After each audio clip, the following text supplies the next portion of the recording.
السلام علیکم ورحمۃ اللہ وبرکاتہ۔ سورۃ القریش کی تجوید سیکھنے کے لیے انشاءاللہ کوشش کریں گے۔ آئیے شروع کرتے ہیں۔ بسم اللہ الرحمن الرحیم۔ لإیلاف قریش، لإیلاف، حمزہ اور یا ملائیں گے، تھوڑا سا اس کو کھینچیں گے ایک الف کے برابر۔ لإیلا، لام کے اوپر کھڑا زبر ہے۔ لإیلاف قریش، قریش، کاف کو دیکھنا ہے، موٹا پڑیں گے، قریش۔ ایلافہم، حمزہ کے نیچے کھڑی زیر ہے تو ایک الف کے برابر کھینچیں گے، اور لام کے اوپر کھڑا زبر ہے تو اس کو بھی ہم ایک الف کے برابر کھینچیں گے۔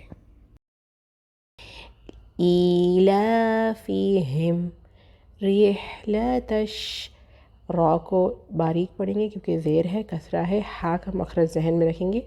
رحلت الشتاء، شین کی سختی کا خیال رکھیں گے، اوپر شتا بھی ہے۔ شتائی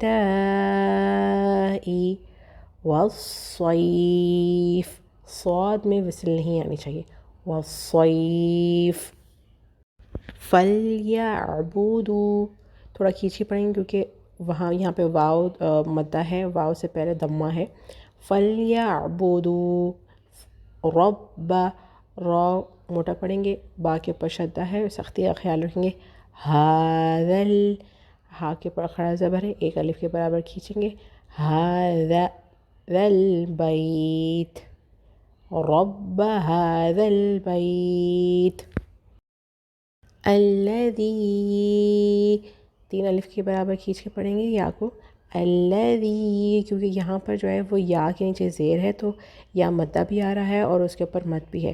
الذی طا کے اوپر جو ہے وہ قلقلہ کریں گے، اطعمہم، ادغام شفوی ہوگا، اطعمہم من جوع، یہاں پر اخفا ہوگا اور یہاں پر دو کنڈیشن ہے، اگر آپ کو جو عیوں پڑھنا ہے تو آپ ملا کے پڑھیں گے تو اس طرح سے پڑھیں گے جو عیوں، اگر آپ کو روکنا ہے تو عین ساکن کریں گے جو، تو میں ملا کے پڑھ رہی ہوں جو عیوں۔